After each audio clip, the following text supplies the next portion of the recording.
And now, this afternoon, I am pleased and proud to introduce this afternoon's speaker, Dr. Jagdish Sheth. Jag is the Charles H. Kelstead Professor of Marketing at Emory University in the Goizueta School of Business. Jag is a renowned scholar in the fields of consumer psychology, relationship marketing, competitive strategy, and geopolitical analysis. As a faculty member and as a thought leader, he is recognized around the world for his expertise, having published more than 400 research papers and 40 books on a variety of topics related to international business. Jag's advice has aided business leaders and policymakers again throughout the world. He has served as a consultant for many top-tier companies, including AT&T, Delta, Ernst & Young, Ford, GE, Pillsbury, and many others. Jag is a frequent guest and commentator on the major news networks. During his career, he has received Outstanding Educator Awards from the Academy of Marketing Science and Sales and the American Marketing Association. Please join me in welcoming to the podium today's speaker, Dr. Jagdish Sheth. Jag.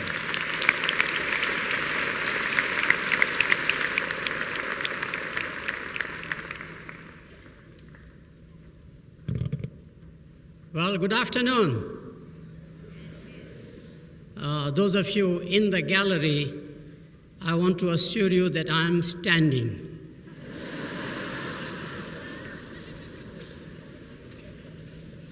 President Daniel Papp, Provost Ken Harmon, deans of respective colleges, and honored guests. Thank you for inviting me to deliver the commencement address for the class of 2014. I'm both honored and humbled by your invitation. My congratulations to class of 2014 and their parents, significant others in your lives. You have invested 4 wisest years, both in terms of economic investment as well as your own personal growth. Just to give you statistics, only yesterday, the government announced that if you're only high school graduate, your annual compensation in the government or in the country was about $36,000. But if you're a college graduate, it went up to $58,000. Similarly, the unemployment among graduates is only 4.5% college graduates. Unemployment among high school graduates is 13.5%. Absolutely, you have made the wisest choice, and congratulations again. I came to the United States in 1961 as a foreign graduate student to do my MBA and then eventually my doctorate. In those days, nobody knew how to pronounce names of Indian students. So I was given a nickname, Jag, like in Jaguar. And ever since that association, I've been dreaming of owning a Jaguar with a license plate, Jag's Jag, right? And the dream became a reality 15 years ago when I turned 60. I'm 75. Do I look 75? Exactly. That's because in marketing, the first thing we learn, it's all about packaging, right? That Grecian formula 10 goes a long way, right? But true story, I have 2 grown-up children. They both live in Atlanta, and they surprised me on my birthday. I don't count my birthdays. I come from that generation. I remember Saturday morning, I went out to get my newspaper and turn around and saw this beautiful car, Jaguar, top of the line, XJ model. Even the color I liked, parked in the driveway with a handwritten license plate, Jag's Jag, happy 60th birthday. Thank you. It was a rental car, unfortunately. True story.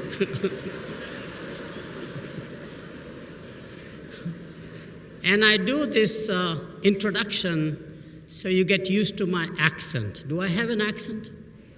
No, see, I think I don't have an accent till I listen to my own audio or videotapes, and you see this strange Indian accent even today.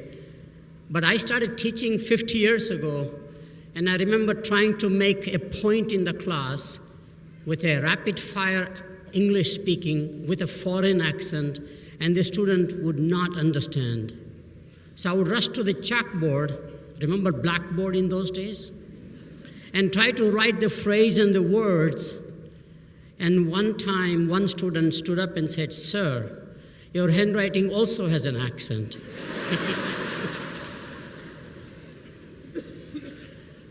Absolutely true stories. You are very fortunate, I must tell you. The future you are inheriting is with more opportunities than ever before in the history of America or in the history of the world now. And there are three key trends that are generating those opportunities. I will touch upon a few of them and look at their implications for your career as you start your next step in the life journey. The first one is, in America, changing demographics. This country is going through massive demographic changes, all happening at once, that we had never understood fully its implications, both for business opportunities as well as for work opportunities. The first one, as all of us know, is aging of the population. The fastest growing segment actually is centenarians, people who live to be 100 years or older. Think about that one. We now have almost 250,000 people who are 100 years or older, and they are growing in larger numbers. And they all want to drive. Have you noticed that? And no, they will not be all in Florida. They will be in every neighborhood. Okay? Now, what happens when the society ages? Clearly, the two largest needs of an aging society are the health preservation and wealth preservation, which is why there is actually a shortage of talent in healthcare industry, for example, as it is in wealth management, both for a regular corporate career, but also, in fact, for entrepreneurship. Second, statistics. Every day in America, we are now retiring 10,000 people every day, which means 3.65 million people annually, 3.5 million people will be retiring. They will be out of the workforce. You need young talent to replace them. Another large opportunity for the class of 2014. Second major change is the permanent change in the society in the last 40, 50 years, where we have a working women households. 75% of all women who have children at home are now working outside the family, and they are all working full-time, surprisingly. Working by the spouse has become more a necessity, not just a nice thing to do. Knowing this trend and the new young generation families, true income wage earner is a reality pretty much. So what are its consequences? The first major consequence is the biggest outsourcing is not American companies outsourcing IT and HR functions to Indian IT services, for example, but the biggest outsourcing is in the family. Cooking, cleaning, childcare. If you put the numbers together, they are staggering again. Average expenditure per family is about $20,000 in eating out, for example, not cooking at home, taking care of the cleaning at home, having somebody take care, as well as, in fact, primarily the child care, which is an expensive proposition, but it is adding to the economy. It is likely to be, in the long run, with 110 million families, about a $2 trillion new economy, and it is totally unorganized sector. There is no major player as yet. Kinder care in child care is the only one, in fact, which may be a large scale, and Mary Maids is just started as a large chain for household cleaning. But not every family can afford house cleaning. So who takes care of house cleaning now? What do you think? Does husband help you out? The answer is no, please. Have you noticed the incompetency? He pleads incompetency. Where is the vacuum cleaner? Once you show them, you basically say, how does it operate? You get frustrated, right? So nobody does the house cleaning. In fact, in my family, and we are only 2 of us now at this age, it becomes such a huge problem that I invite friends, not just for their company, but the house gets cleaned. I don't know who does it, I do it, or she does it, etc., interestingly. Not only biggest outsourcing, creating enormous entrepreneurial opportunities, but unfortunately, there is nobody at home 8 to 5, Monday through Friday. Who is at home? What do you think? Some people have said the dog is at home. I find the dog is also gone. We are becoming more a cat family now, interestingly. And down the road, even the cats will be replaced by electronic pets, I must tell you. And we will have love and affection toward electronic pets as much as we do with anything else. Time is becoming as scarce a commodity as money, creating enormous opportunities for business entrepreneurs as well as large corporations. The last demographic change is increasing ethnic diversity. The trend has begun pretty much, it's permanent. By 2030, all of America will become non-white majority. The largest state is California, which is already non-white majority. And right following is Texas and Florida. They will also become non-white majority. This not only changes the politics of the nation, but the consumption behavior. Those ethnic foods and services, which are meant only for a small percentage of the population, now become mainstream. Again, to illustrate with a couple of examples. In the UK, United Kingdom, the most convenient food is no longer fish and chips as it used to be, but is Indian curry. In this country, we are replacing salsa for ketchup and tortilla chips for potato chips. Think about all the changes taking place. But more importantly, this ethnic diversity is very positive for the nation. You begin to now relate to each other in a very different way. Each one has their own cultural backgrounds. And I remember going through my own experience of immersing into this country almost 53 years ago when I came as a student.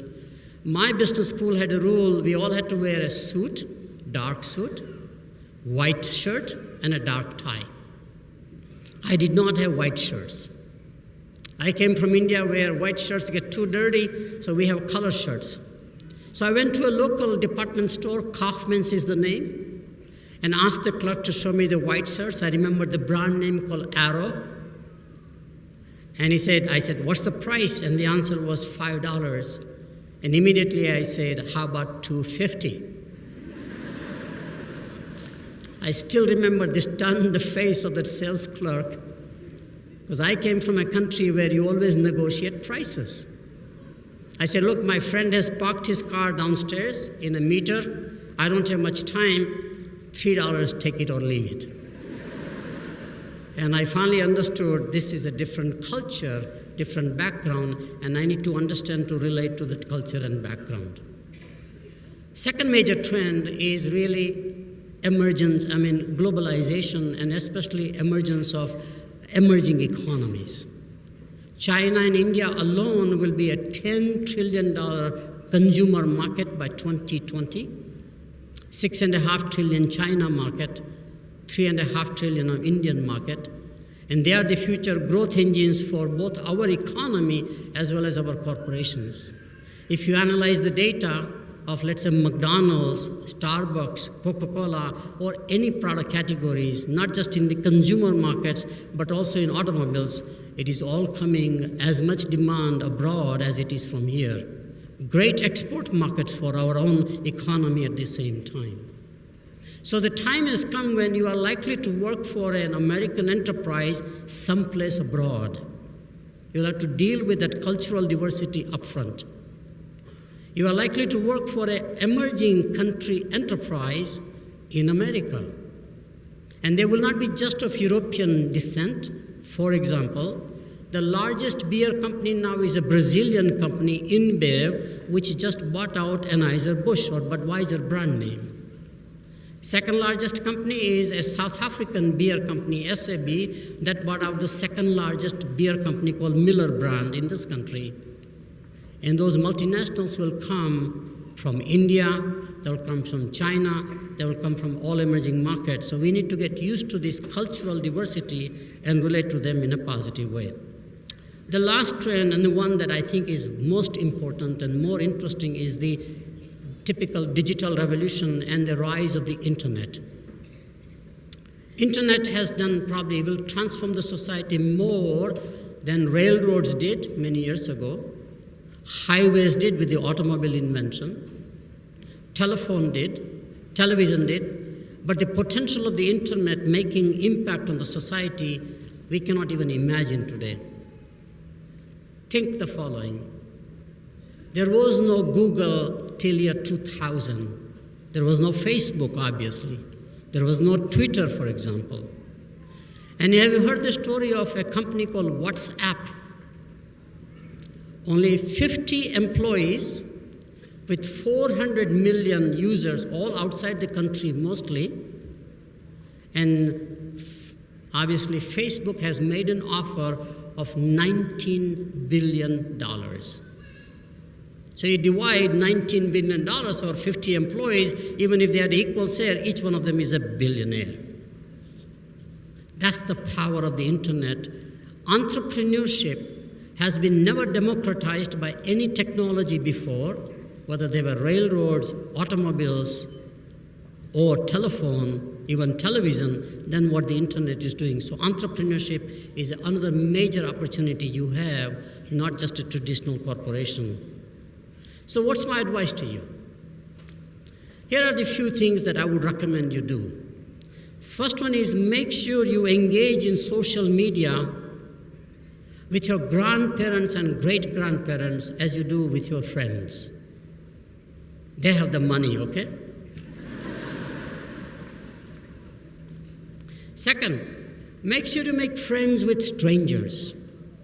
You never know, any one of them may be the next Mark Zuckerberg or Sheryl Sandberg or Jack Ma. Have you heard of Jack Ma?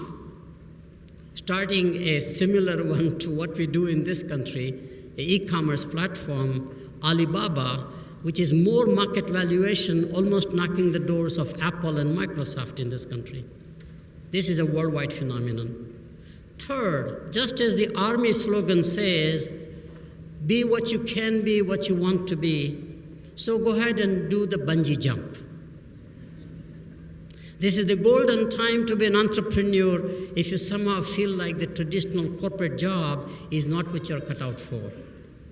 However, there is a corollary.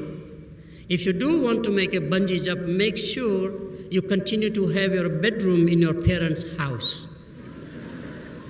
You will need it between career and life transitions. And finally, and more seriously, commit yourself now to give back to the society.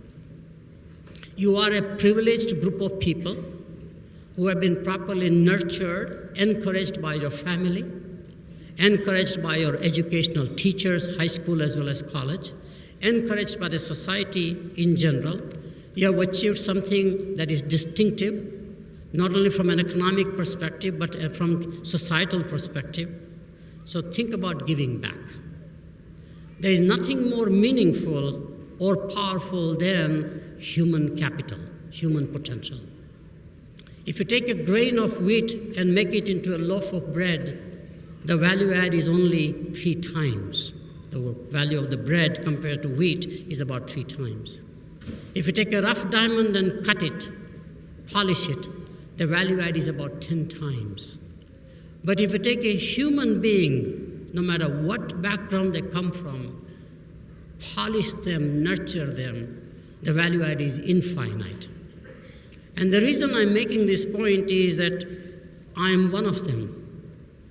I was born in 1938 in Burma to an Indian merchant family. Education was not the driver for in my family. We became refugees when Japan took over Burma in 1940, came back, struggled very hard. I probably would be a merchant in a small town, like a village almost, earning about $2,500 a year primarily, less than high school educated. But somebody recognized my potential. My family, especially my sisters, my brothers, so did my teachers, gave me the encouragement to say, you seem like you are interested in learning, continue your education. And of course, I decided to be an academic. What I find is that giving back gives you a pleasure far more than earning money. I advise large CEOs of companies, very wealthy people. Most of them, if they earn the money without purpose, actually are having empty life. So committing back to giving back in any form you can do, get the potential of other human beings, is probably more meaningful than anything you will do ever in your life. And I must tell you also, I'm finding it, Dr. Papp, that giving back while you are alive is more fun than after you are dead.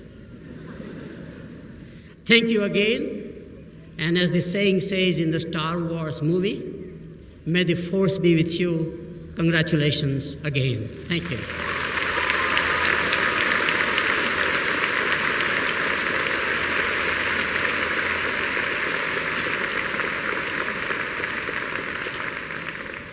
What we always look for in a graduation speaker is somebody who delivers a memorable message with passion and humor. And I think we can all agree that, Jag, you did that beautifully. Thank you, sir.